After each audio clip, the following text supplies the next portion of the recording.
राजेंद्र यादव जी, सुभाष गर्ग जी और कोई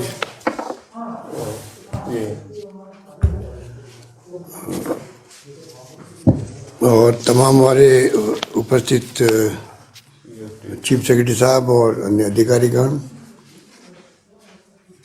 तमाम डॉक्टर्सगण और राजस्थान भर से तमाम जुड़े हुए हमारे कलेक्टर साहबान, प्रिंसिपल, मेडिकल कॉलेजेस, एसपी साहबान और हमारे जितने CMHOs और जो भी अधिकारी जुड़े हुए हैं और प्रदेशवासियों, मुझे आज विशेष रूप से चिंता इस बात की थी कि कैसे हम वैक्सीन के कार्यक्रम से पीछे नहीं रहे राजस्थान। अभी तक जो भी हमने कदम उठाए हैं उसके कारण से हम लोग सोच सकते हैं कि काफ़ी हद तक हम लोग कामयाब रहे हैं। 91%, 91.9%, लगभग 92% जो है पहला टीका रास्ते में लग गया है। 4,73,00,000 लोगों को दूसरा टीका लग गया, 3,58,00,000 लोगों को, 75.8%, जो नेशनल एवरेज से, नेशनल टोटल फिगर से ज़्यादा है। हम चाहेंगे 100% कैसे इसको हम लोग टीका लगाने में कामयाब हो सके। जो फिगर आए मेरे पास में 45 से जो एबो हैं वो 100% हो गए, 100.58%, पर सेकेंड डोज की लगी 84.4%। और 60 साल से जो बड़े हैं उनके 74 लाख का मतलब है लगभग 109% लग गए उनके भी। और सेकेंड डोज लगी 85%, परंतु जो 84 से 44% हैं उनकी कवरेज 83% हुई है, 83.7%, 2.85 करोड़, और सेकेंड डोज लगी है 69.8%, मतलब 1,99,00,000। तो इसका मतलब है कि ये जो 44 की आयु के लोग हैं उनके ऊपर भी जोर देने की आवश्यकता है, और बाकी जो 60 प्लस, 45 प्लस, इनको भी हम कैसे आगे बढ़ाएं कि 99 के 100 जो कवरेज मिला है फर्स्ट डोज के अंदर आपके राजस्थान को, वो तो एक अच्छे समाचार हैं, परंतु सेकेंड डोज में हम लोग अभी तक भी काफ़ी कुछ करना बाकी है। जब ये पूरा विश्व में ये सिद्ध हो गया कि वैक्सीन ही बचा सकती है कोविड प्रोटोकॉल के अलावा, जिसमें मास्क भी है, सोशल डिस्टेंसिंग है, सैनिटाइज करना हाथों को, तो जब ये सिद्ध हो गया तो पूरे देश का, पूरे प्रदेश का ध्यान इस पे जाना चाहिए कि कैसे हम लोग वैक्सीनेशन में जोड़ दें। इसलिए मैंने तय किया कि मैं भारत सरकार को पत्र लिखूं, प्रधानमंत्री जी को, स्वास्थ्य मंत्री जी को, तो उसमें कम से कम पहले से हम लोग ये तैयारी करें कि मैं डॉक्टर साहबान की क्या राय है और अधिकारी लोग क्या कह रहे हैं, हमारे जो इसमें काम में लगे हुए हैं उस सब की राय क्या, उसके अकॉर्डिंग तो हम चाहेंगे कि इस काम को हम लोग हाथ में लें, क्योंकि हम चाहेंगे कि राजस्थान में हम पहल करें। पहले ही पहल करी हर जगह जब से कोरोना आया तब से, और उसके लिए मैं साधुवाद देता हूँ तमाम आप सब लोग बैठे उनको भी, और जो अन्य जो साथी हैं, चाहे वो धर्मगुरु हैं, एक्टिविस्ट हैं, NGOs हैं, पॉलिटिकल पार्टी के हमारे कार्यकर्ता हैं, चाहे किसी पार्टी के हों, और आम जनता है, सब ने अच्छा काम किया है। और मुझे पूरा संतोष इस बात का है कि सब लोग एक टीम के रूप में लग गए, इसीलिए हम लोग इसमें मुकाबला करने में कामयाब हुए। परंतु ये जो वैक्सीनेशन का मामला 18 साल से बच्चों का आया है, इस पर भी मैं समझता हूँ कि 14,29,29,000 लोगों को अभी तक लगा, 30%। इसका मैं उम्मीद करता हूँ जो स्पीड है, बच्चों में जो उत्साह है, उससे हम लोग अवश्य ही कामयाब हो जाएंगे। ये जो सरकार ने निर्णय किया है जिसमें 60+ उम्र और कोमॉर्बिडिटी हो किसी को, उनके लिए ये किया गया है कि 10 तारीख से टीकाकरण होगा और 15 से 18 साल के बच्चों का टीकाकरण प्रारंभ हो गया। इसके लिए हम धन्यवाद देते हैं कि चलो हमारी बातों का असर पड़ा। प्रधानमंत्री ने बात सुनी और उन्होंने राष्ट्र के नाम संदेश देके इस काम को प्रारंभ किया, परंतु हम उससे संतुष्ट नहीं पूरी तरह से। हम चाहेंगे कि 60+ ही क्यों, कोमॉर्बिड तो 50 साल के हो सकता है, 40 साल के भी हो सकते हैं, 30 साल के भी हो सकते हैं, 20 साल के भी हो सकते हैं, बच्चे भी हो सकते हैं। तो ये हमें छूट देनी चाहिए कि तैयारी करें हम लोग अभी से ही और पूरी तरह जो बच्चों के लिए शर्त रखी गई है 15 साल से 18 साल, वो उससे काम नहीं चलेगा। 40 मुल्कों में जो है लगने लगे बच्चों को टीके, जो 5 साल के बच्चे हैं उनके भी, 2 से 5 साल के बच्चों को भी 40 देशों में टीके लगने लग गए हैं। हमारा मुल्क बहुत बड़ा मुल्क है आबादी की दृष्टि से, इसलिए हमें कम से कम, मुझे किसी ने कहा कि फिगर भी अभी अशोक अग्रवाल बता रहे शायद कि 0 से 10 वर्ष की उम्र के करीब 25 करोड़ बच्चे हो सकते हैं।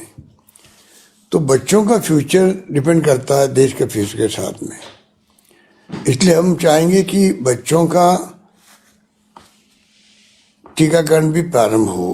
पता नहीं ये तीसरी लहर रहेगी, चौथी लहर चलेगी, कई मुल्कों में चौथी लहर आ चुकी है।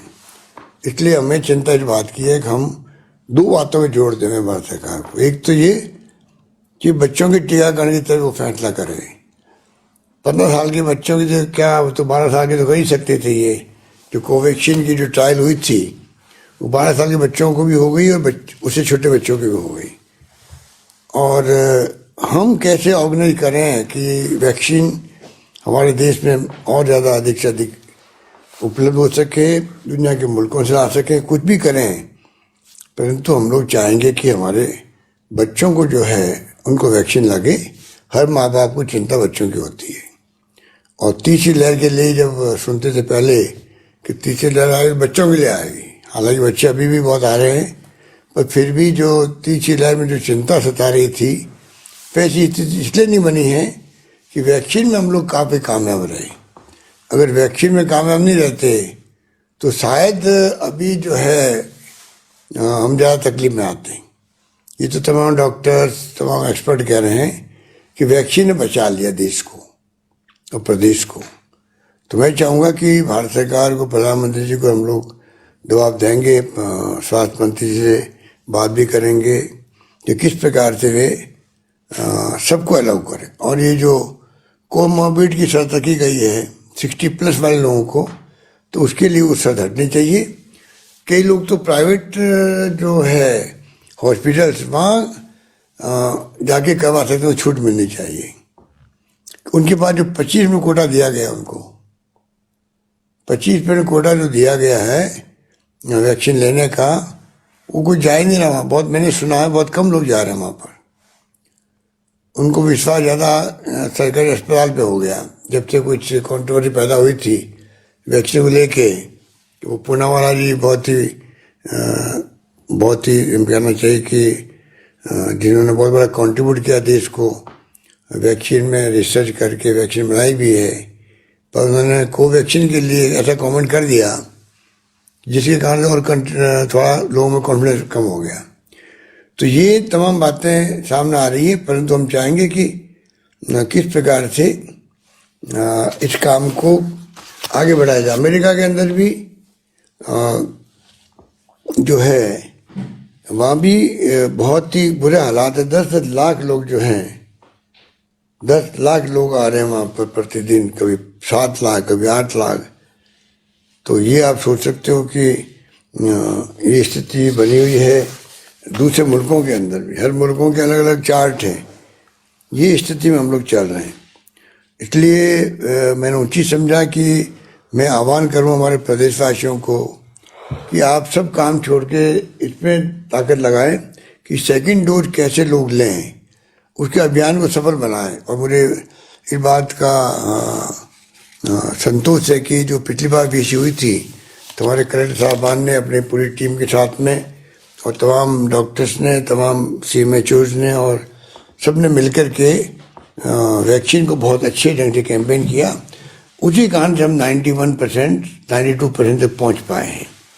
अब जो बाकी बच गया दूसरी डोज का, उसमें 75.8% पहुंचे हम लोग। उसको बहुत ही मैं कहना चाहूँगा कि उसको हमें लेना चाहिए गंभीरता से, जिससे कि हम लोग टाइम पे वैक्सीन लगा लेंगे तो बच जाएंगे, बचा लेंगे लोगों को। ये बात मैं इसलिए भी कहना चाहता हूँ जोर दे करके कि लोग लापरवाह, आम आदमी का मिजाज होता है कि वो देखता है कोई मृत्यु हो नहीं रही है, सब बच रहे हैं तो कोई ज़्यादा दिक्कत नहीं है। ओमिक्रॉन भी कोई ज़्यादा गंभीरता पैदा नहीं कर रहा है, इसलिए लोग मास्क नहीं लगा रहे हैं, प्रोटोकॉल का पालन नहीं कर रहे हैं और वैक्सीन सेकेंड डोज में आगे नहीं आ रहे हैं। ये पूरे देश के हालात हैं ये। पर मैं आह्वान करना चाहूँगा, आग्रह करना चाहूँगा और उनको आगाह भी करना चाहूँगा कि ये बहुत खतरनाक स्थिति है। मैं खुद भोगी हूँ। जब मुझे पहला कोविड हुआ था तो बाद में जब मेरे स्टेंट लगा हार्ट में, वो इसीलिए लगा कि पोस्ट कोविड प्रॉब्लम आती है।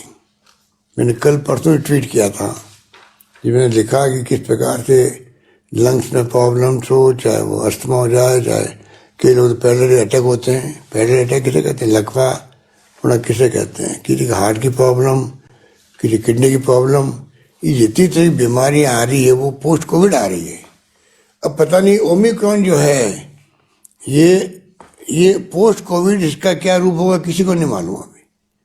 जैसे हमारे वो जब सेकंड लहर आई थी डेल्टा की, तो पूरी लहर के वक्त में नहीं मालूम पड़ा इंडिया के, अपने भारत में नहीं मालूम पड़ा किसी को कि ये कोई अलग तरह का वेरिएंट आ गया खतरनाक। इसलिए ऑक्सीजन की मांग हो रही है, इसलिए वेंटिलेटर की मांग हो रही है, अस्पताल भरे पड़े हैं, बेड मिल नहीं पा रहा है। कई लोग जयपुर आए हमारे, दिल्ली से भी और यूपी से, आगरा से, सब जगह से भाग के आ रहे थे यहाँ पर। बल्कि हैदराबाद से लोग आए कि भाई जाके वहाँ जयपुर में इलाज करवाओ। इतना अच्छा इलाज यहाँ हो रहा था। RUHA ने भी कमाल कर दिया, जिसमें डॉक्टर भंडारी जैसे लोग रात को 2-2, 3-3, 4 बजे तक घूमते थे RUHS में। कोई घूम सकता है क्या? इसलिए कि लोगों को बचाओ। जो सरकार की जैसे मंशा होती है, इच्छा शक्ति होती है, उसी ढंग की ब्यूरोक्रेसी काम करती है। तो मैंने देखा पूरी ब्यूरोक्रेसी ने, हमारे प्रिंसिपल सेक्रेटरी, चीफ सेक्रेटरी, सभी अधिकारी जिनको काम सौंपा गया, कई लोग जिम्मेवारी सौंपी गई थी उस वक्त में, सब ने जो फिजा बनाई राजस्थान में, कलेक्टर PO, SDO, पटवारी, ग्राम सेवक, मेरे ख्याल में कोई चूका नहीं। अपनी बहनें जो है आदर्श होगी और आंगनबाड़ी वर्कर वगैरह जो जिनको काम दिया, सब ने काम में लग गए। उस वक्त में खाना पहुंचाना हो, कोई भूखा नहीं सोना चाहिए तो वो काम किया। तो ये जो मैं कह रहा हूँ आपको, अभी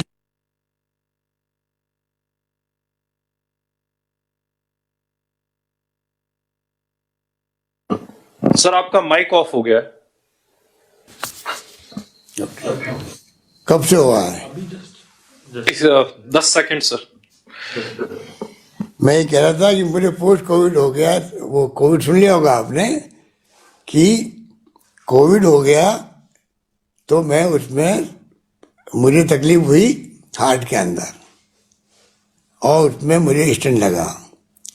तो ये मैं कह रहा हूँ, ये ओमिक्रॉन जो आया है, ये पता नहीं दूसरी जो वेव है, तीसरी वेव आ गई है। ये ओमिक्रॉन पोस्ट कोविड क्या करेगा किसी को नहीं मालूम, मेरा मतलब कहने का। ये बहुत सीरियस मामला है। जब हमारे डेल्टा को नहीं मालूम पड़ा, भारत सरकार को मालूम नहीं पड़ा, साइंटिस्ट को मालूम नहीं पड़ा हिंदुस्तान के अंदर, ICMR को मालूम नहीं पड़ा, तो आप कल्पना करो जब ये डेल्टा खत्म हो गया तब UK गवर्नमेंट ने कहा ये भारत से आया जो है, ये डेल्टा वेरिएंट है। पहले इसका नाम दूसरा था, भारत के साथ जुड़ा हुआ था नाम। तो फिर WHO ने कहा किसी देश के साथ में नाम नहीं जुड़ना चाहिए। तब जाकर के इसका नाम रखा गया, डेल्टा रखा गया। जब डेल्टा आके ही चला गया और तबाही मचा गया, हाहाकार मचा गया, तो दूसरा जो मामला है वहाँ जाके मालूम पड़े, और फिर ये पूरी दुनिया में फैल गया डेल्टा। आज पूरी दुनिया में डेल्टा ही चल रहा था, अब ये नया आ गया साउथ अफ्रीका से, आपका ओमिक्रॉन आ गया, वो भी 140 देशों में फैल चुका है। पर ये उसके कंपेरिजन में बहुत ही ज़्यादा हानिकारक नहीं लगा लोगों को, क्योंकि इसमें मृत्यु दर बहुत कम है, नहीं के बराबर है। उससे लापरवाह और ज़्यादा हो रहे हैं हम लोग। तो मैं जो वीसी कर रहा हूँ आज के दिन, उसमें ये मकसद ये भारत सरकार पर हम दबाव देवें कि 60+ की शर्त हटे, मॉर्बिड कोई भी हो डॉक्टर सर्टिफिकेट दे दे, उसको वैक्सीन लगनी चाहिए। प्राइवेट सेक्टर में वैक्सीन पड़ी हुई है, वो लगा रहे हैं, डॉक्टर कह रहे हैं हमारे पास पड़ी हुई, कोई हम लगा नहीं सकते, बिना भारत सरकार के परमिशन के वो वैक्सीन लग नहीं सकती, जो आदेश है भारत सरकार के। 25% दे तो दिए उनको, 25% अलॉटमेंट है प्राइवेट हॉस्पिटल्स में, पर वो लगा नहीं सकते बिना उनके आदेश के, निर्देश से। ये बात है, इसलिए इसको हम दबाव देंगे। बच्चों के लगने के लिए मेरी प्लानिंग को, इतना बड़े मुल्क में हो सकता है कि आपके पास व्यवस्था नहीं हो, तो आप भी स्वीकार करो, इसमें क्या दिक्कत है। हम स्वीकार करेंगे तो जनता को समझा पाएंगे, भाई कोई बात नहीं, आप धैर्य रखो, इंतजाम हो रहा है उसका भी। परंतु 2 साल के बच्चों से हम क्यों नहीं शुरू करें, जब पूरी दुनिया जो है, दुनिया के मुल्कों में ये 2 साल के बच्चों तक में लगने लग गई है, कई मुल्कों में 5 साल बच्चों में लगने लग गई है, तो हम लोग क्यों इसमें पीछे रहें। क्योंकि अमेरिका भुगत रहा है इस बात को लेके। इसलिए मैंने कहा कि हमें जो सेक्टर छूट गए हैं, जो भी अशोक अग्रवाल कह रहे थे कि गाड़े लोहार की तरह के जो लोग हैं, गुमंतु जातियाँ हैं, कच्ची बस्तियाँ हैं, गरीब लोग हैं, वो समझ नहीं पाते हैं, कई लोग तो मना कर देते हैं। तो ये हमारा एनजीओ वो सबको इन्वॉल्व करे, कलेक्टर्स, और उनको रिक्वेस्ट भी करे कि भाई ये हमें सेकेंड डोज पूरी करवानी है, और फर्स्ट डोज में तो लोग रह गए 10%, उनको पूरा करना है। ये अभियान हमारा प्राथमिकता होना चाहिए कि राजस्थान पूरा वैक्सीनेट हो गया तो कम से कम सेफ हो जाएंगे, कैसी भी स्थिति में मृत्यु होने की संभावना नहीं रहेगी। पर जैसे मैंने कहा, फिर मैं रिपीट करना चाहूँगा, उसका क्या होगा। अभी ये तो अच्छा किया आपने कि जो हमारे विभाग ने ऑक्सीजन सिलेंडर और ऑक्सीजन प्लांट और जो इंफ्रास्ट्रक्चर, उसको आपने वही देखभाल करवा ली है कि भाई अगर जरूरत पड़े तो काम आ जाए, तो ये कोई मशीनरी कोई डिस्टर्ब नहीं मिले। ये तो अच्छा किया। परंतु ये जो मैं बार बार कह रहा हूँ कि ऑक्सीजन आपका कोरोना के पोस्ट कोविड होगा, पोस्ट कोविड में क्या स्थिति बनती है, ये आपको डेल्टा में मालूम पड़ गया, जिसका उदाहरण मैं खुद हूँ। मेरे तो कई ऐसे उदाहरण आपको मिले होंगे, पर मैं एक बात कहना चाहूँगा आपको, गांव के अंदर कई लोग मर जाते हैं हार्ट अटैक से या और कोई बीमारी से, तो सब्र कर लेते भाई कि पहले कोविड तो बच गया हमारा भाई, पर वो मर गया बेचारा, हार्ट अटैक से मर गया। ये नहीं सोचता है कि वो कोविड का इफेक्ट जो था शरीर में, पोस्ट कोविड के कारण से उनको हार्ट अटैक हुआ, वो मर गया आदमी। ये नहीं मालूम पड़ता जनता को। हमें समझाना पड़ेगा कि आप समझने की कोशिश करो, जो बीमारी आपके बाद में हो रही है, चाहे वो आपके अस्थमा हो रहा है, चाहे किडनी खराब हो गई है आपकी, लकवा हो गया है, ये भी कोविड का ही फर्क पड़ा है, कोविड का असर पड़ा है। ये समझना पड़ेगा और समझाना पड़ेगा हमें जनता को। इसके लिए अभियान चलाना पड़ेगा हमें। आपको डीपीआई की ड्यूटी है, एलएसजी को हमने कहा है, मिस्टर देसा बैठे हुए हैं, बार बार हम कह रहे हैं आप अपने अक्कल काम लो, अगर आप खुद पैम्पलेट बनाओ, लैंग्वेज लिखो, जनता तक कैसे पहुंचे। आपके पास पूरा सिस्टम है। हमारा हरिजन भाई या वाल्मीकि भाई जो है, वहाँ तक सिस्टम बना हुआ, कैसे हम पहुँच सकते, घर घर में पहुँच सकते हैं। ये तमाम काम हम लोगों को करना पड़ेगा, तब जाके हम अपने प्रदेशवासियों को बचा पाएंगे। क्योंकि पोस्ट कोविड की स्थिति बहुत खतरनाक होती है, जिंदगी चली जाती है, पहले नहीं मरता आदमी, बाद में मर जाता। अब ये जो कोरोना आपका आया ओमिक्रॉन, ये पोस्ट कोविड जब होगा, टाइम खत्म होने के बाद में, तब क्या बीमारी आएगी कि नहीं आएगी नहीं मालूम है। भगवान करे कोई बीमारी नहीं आए किसी को भी, पर मान लीजिए डेल्टा की तरह आ गई तो क्या करोगे आप? अभी लापरवाही कर रहे हो भाई, कोई बात नहीं, आ जाएगा तो आ जाएगा ओमिक्रॉन, ठीक हो जाएंगे वापस, क्योंकि मृत्यु तो होती नहीं है। इस लापरवाही का नतीजा भुगतना पड़ेगा बाद में हम सबको। जरूरी है कि हम नतीजे से बचने के लिए हम आम जनता को समझाएं कि आप इसको लापरवाही मत करो, आप गफलत में मत रहो। आपको चाहिए कि आप बाकायदा वैक्सीनेट हो, आपको ये कि आप बचाव करो, प्रोटोकॉल का निर्वहन करो। आप प्रोटोकॉल में जो भी मास्क वगैरह है वो सब करो, नो मास्क नो एंट्री वाला वापस माहौल बनाओ। और 31 जनवरी के बाद में हम कहेंगे नो वैक्सीन नो एंट्री। सख्ती बरतनी पड़ेगी, हमें 1 महीना का टाइम दे रहे हैं, 31 मार्च तक दोनों वैक्सीन लगा लो, वरना हमें सख्ती करनी पड़ेगी। तो सख्ती करेंगे, ये जनता को, आम जनता को समझाने की आवश्यकता है, तब जाके हम बचा पाएंगे। अगर वैक्सीनेशन पूरा कर लिया हमने, बच्चों की मांग आज जो कल माननी पड़ेगी, भारत सरकार को, प्रधानमंत्री को माननी पड़ेगी। अभी मैं समझता हूँ कि उनको जो एडवाइस मिल रही है वो भी ठीक नहीं मिल रही है, क्योंकि इतने बड़े मुल्क की आबादी इतनी बड़ी है, बच्चों की जनसंख्या करोड़ों के अंदर है। हम अगर व्यवस्था नहीं करेंगे तो आज बाद में पछताएंगे हम लोग। चौथी विभाग की क्या कर लोगे आप? जो खबरें आ रही है दुनिया भर के मुल्कों से अजीब तरीके आ रही है, नए कहते 1-2 पेरेंट और नए पैदा हो गया कहीं पर मुल्कों के अंदर। तो मैं आपको इतना ही निवेदन करना चाहूँगा, मैंने विषय आज बुलाने का मेन ऐसा भी जारी की, अच्छी बात है। अभी बता रहे थे अभय कुमार जी, और मैं समझता हूँ कि उसको और ज़्यादा क्या हम कर सकते हैं वो हम डिस्कस कर लेंगे।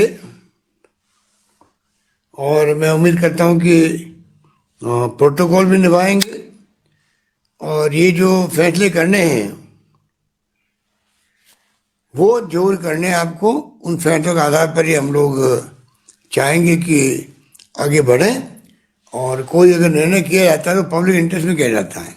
आज कई जगह राज्यों में हॉस्टल बंद हो गए हैं, कोचिंग क्लासेज बंद हो गई है, स्कूल कॉलेज बंद हो गए हैं, परंतु डॉक्टर साहब ने कहा, ये डॉक्टर साहब ने, कि ये कोई उसका तोड़ नहीं है। मैं उनसे भी सहमत हूँ मैं, क्योंकि जो स्वाइन फ्लू आया था तब यही बात चली थी उस वक्त में भी कि स्कूलों में छुट्टियाँ कर दो, और नया नया स्वाइन फ्लू आया ही था तब। मैं चीफ मिनिस्टर था यहाँ पर, तो मुझे याद है कि पूना में और महाराष्ट्र के अंदर स्कूलें बंद कर दी गई थी। स्कूलें बंद करते ही वहाँ पर बच्चे फिरने लग गए, घूमने लग गए, खेलने लग गए, और ज़्यादा फैल गया स्वाइन फ्लू, तो वहाँ पर बंद करना पड़ा। तो ये इस बात में दम है, तो हम लोग सोच समझ के और असेसमेंट कर लेंगे, क्योंकि कई राज्यों में तो बंद कर दिया गया है। हम सोचेंगे हमारे इंटरेस्ट में क्या है, उसके अकॉर्डिंग टू फैसला हम करेंगे, जल्दबाजी में नहीं करेंगे। परंतु कई बार फैसले करने पड़ते हैं जिससे कि लोगों में एक मैसेज जाए कि हो क्या रहा है, ये बहुत खतरनाक मामला, तो कैसे उसको निपटें। ये इस प्रकार से मैं समझता हूँ कि भारत सरकार से रिक्वेस्ट करेंगे आप अपनी पॉलिसी को ओपन करें सब लोगों के लिए, जिससे कि जो कोमॉर्बिड है उनको लगे जा सके अस्पतालों के अंदर, या प्राइवेट में जाके लगाना चाहे तो प्राइवेट में जाके लगा लें। कोवैक्सीन के लिए मैंने सुना कि 2 वर्ष तक का जो रिजल्ट आए हैं उनके वैक्सीनेशन के, 2 वर्ष के बच्चों के, वो पॉजिटिव रिजल्ट निकले उनके भी। तो मैं उम्मीद करता हूँ कि उस दिशा में भी भारत सरकार आगे बढ़ेगी, मुझे विश्वास पूरा है। वही बात और बाकी बहुत बहुत सबका शुक्रिया। और मैं पुनः आपको निवेदन करना चाहूँगा कि कृपा करके जिला प्रशासन में जो लोग बैठे हुए हैं जिलों में, अभी आपने सब डॉक्टर्स की बात सुनी, प्रेजेंटेशन देखा आपने, प्रिंसिपल सेक्रेटरी मेडिकल एजुकेशन का भी और होम सेक्रेटरी का भी, और सबकी हमें चीफ सेक्रेटरी साहब से, होम सेक्रेटरी साहब से, होम डीजी साहब से, और हमारे मंत्रीगणों से भी आपने सबने विचार सुने हैं। मैं उम्मीद करता हूं कि आप खुद देखते हैं कि आज क्या हो रहा है, बराबर मीडिया में क्या आ रहा है। हमें बाकायदा पूरा आवाज़ रखनी है, और आप लोगों ने मेरा निवेदन है कोई कमी नहीं रखें, टॉप प्रायोरिटी पे वैक्सीनेशन का काम करें। आप फिर कंपटीशन करें हर जिले वाले, ब्लॉक वाले, कौन आगे बढ़ता है इस काम में। ये बहुत बड़ी सेवा है पब्लिक के लिए, आपकी पब्लिक सेवा मानी जाएगी। और मैं समझता हूँ कि बहुत बड़ा आप अपना कर्तव्य पूरा करने में कामयाब होंगे। कोई कमी मत आने दें और लग जाए इस काम में। पूरी प्लानिंग आप खुद ही करो, खुद ही आप सोचो किस प्रकार से पैम्पलेट छपाना। आप आपके पार्षद गणों तक से आप बात करो, मेयर साहब से बात करो, अध्यक्ष और सीईओ से बात करो, जो भी करना आप लोग करो।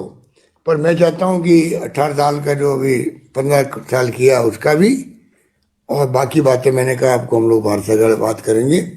पर जो हमारे लोग बच गए हैं फर्स्ट डोज के अंदर उनको, और सेकेंड डोज 25 में लगभग बचे हुए हैं, उनको लगाने के लिए आप कोई न कोई